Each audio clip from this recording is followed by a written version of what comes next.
निखिल राज जी, झांसी से। राधे राधे। राधा वल्लभ श्री हरिवंश महाराज जी, आपके चरणों में कोटि कोटि प्रणाम। महाराज जी, भारत देश में आप ऐसे संत हैं जिनको हर धर्म और वर्ग का व्यक्ति सुनना पसंद करता है। कई लोगों को आपका नाम नहीं पता तो लेकिन वे आपको पीले वस्त्र वाले महाराज जी, किडनी फेल वाले महाराज जी कहकर पहचानते हैं और आपकी तारीफ करते हैं। वो कहते हैं कि वे आपको सुनते हैं।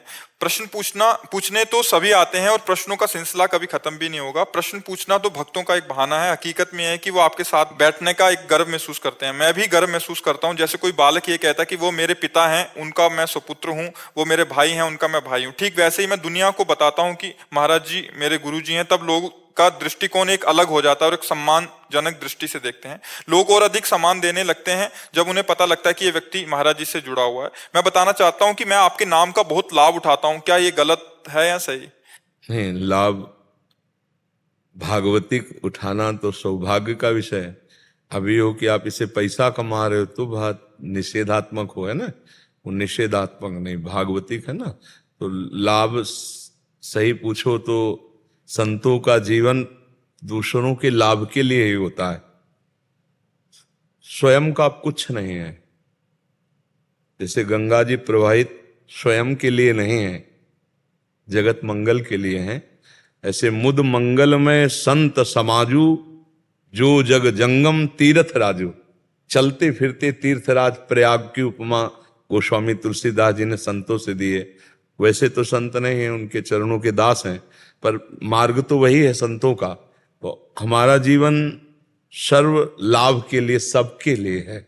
वो लाभ दूषित भाव से न लिया जाए। अगर आप पर कोई, कि आप प्रेमानंद जी के पास बैठते हैं, मिलते हैं, तो आपको आदर की दृष्टि से देखता है, तो आपका व्यवहार और सावधान हो जाना चाहिए कि मेरी छोटी सी गलती उनको गाली दिलवा देगी। समझ रहे ना। तो आप और अच्छे बनते चले जा रहे हैं, आप और फिल्टर होते चले जा रहे हैं, अपना सुधार करते। ये है संत का लाभ कि मेरा नाम उनके नाम से जुड़ गया है, मेरा जीवन उनके जीवन से जुड़ गया है। अब मुझे और सावधान रहना। मेरे से अगर कोई गलती हुई तो कहेंगे यही प्रेमानंद का संग करते हो, यही तुम्हें लाभ मिला है, गाली मिलना शुरू हो जाएगी ना। तो ये जो लाभ है ये आपके उत्थान के लिए है, ये आपके मंगल के लिए है। इसको अंदर हर्षित तो होकर के नहीं भोगना है, सावधान होकर के इसे स्वीकार करना है। ये बहुत सावधानी रखनी कि मेरा नाम उनसे जुड़ गया है। कहीं कोई ऐसी त्रुटि, कहीं कोई ऐसी हमारी चेष्टा जो हमारे गुरु को या हमारे संत को गाली पहुंचा दे, ये तुम्हारा इतना भी ज्ञान तुम्हें नहीं हुआ, तुम उनके हो, समझ रहे ना आपके।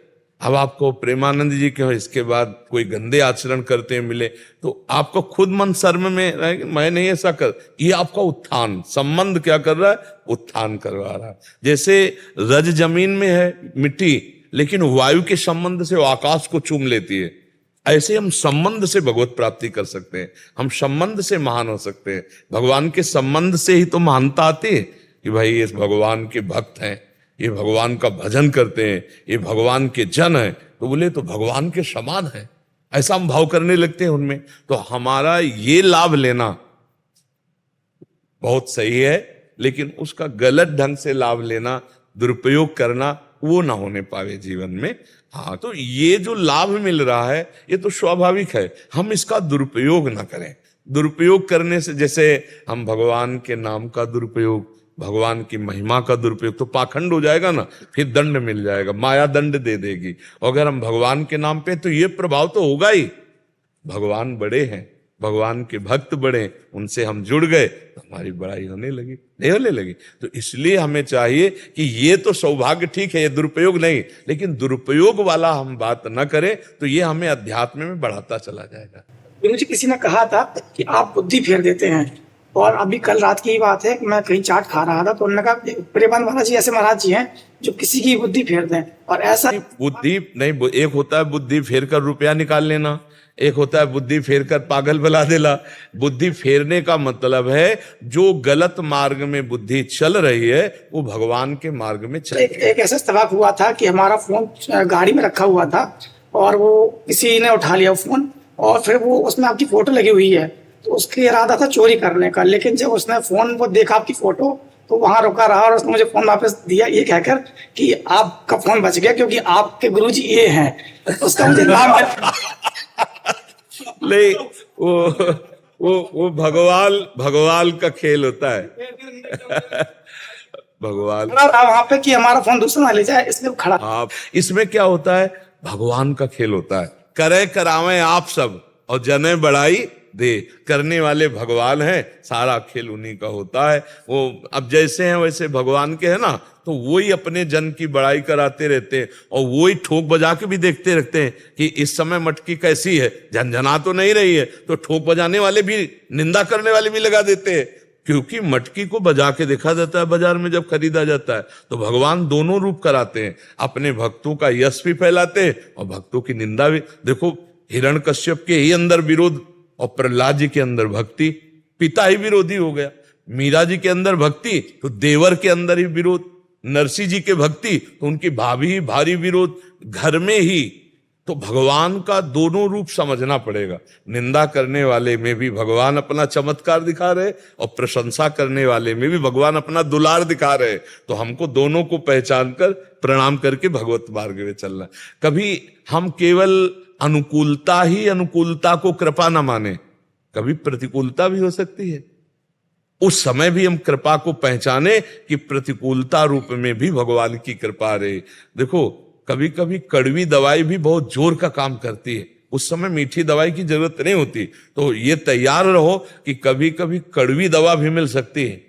जैसे तुम्हारी 4 लोग प्रशंसा कर रहे थे इस बात से, ऐसे एक रूप में भगवान तुम्हारी परीक्षा के लिए अब तुम्हें हृदय को बहुत शांत रखते हुए ये भगवान का ही प्रेरित आया है, मुझे गुस्सा नहीं करना, मुझे अपनी निष्ठा नहीं तोड़नी, मुझे अपने भाव से चल। परमार्थ में 2 बातें समझनी है कि निंदा और स्तुति दोनों में मुझे सम रहना है, मान और अपमान दोनों में सम रहना है, अनुकूल और प्रतिकूल दोनों में सम रहना है, तो हम आगे बढ़ पाएंगे, नहीं टूट जाएंगे। अच्छा ही मिलता रहे ऐसा नहीं आया।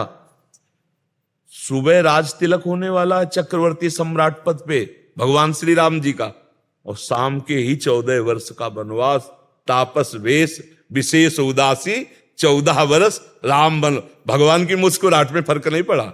तो हम उन्हीं के दास हैं, हम उन्हीं के सेवक हैं, हमको वैसे ही स्वभाव उन्हीं के बल से धारण करना है कि जय जय तो मुस्कुराहट और निंदा हो रही तो भी मुस्कुराहट। हमको ये देखना है कि हम में कमी तो नहीं, अगर हम में झूठ है, हम में छल है, तो भगवान वहां से बोल रहे मुझे सुधार करना चाहिए, और अगर नहीं है तो मेरी परीक्षा हो रही, मुझे शांत होकर उसका उत्तर देना चाहिए। शांति ही उत्तर है, शांत ही हो जाओ, बस इसी का उत्तर। अगर कोई कभी आपके इष्ट की, आपके गुरु की, आपके प्रिय की निंदा कर रहा हो तो उस समय शांत होकर उसका उत्तर यही, वहां से चल दो।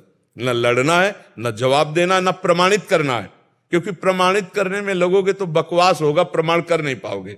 संसार है मौन शांत चुप निकल गए, तब आप सच्चे भक्त बन पाओगे। केवल ये प्रशंसा ही नहीं है, निंदा भी है। भगवान की 100 भक्ति करने वाले हैं तो एक है जो गाली भी देने वाला है, इस सृष्टि में है, इसी सृष्टि में है। ऐसे ही 100 प्रशंसा वाले हैं तो 4 निंदा वाले भी हैं। तो अभी मान लो निंदा वाले ना मिले हो आपको और कहीं मिल जाए, फिर आपकी श्रद्धा, आपकी निष्ठा, आपकी मुस्कुराहट तीनों बराबर बरकरार रख लिए, तभी आप सच्चा सत्संग किए हो, नहीं तो फिर टूट जाओगे। नहीं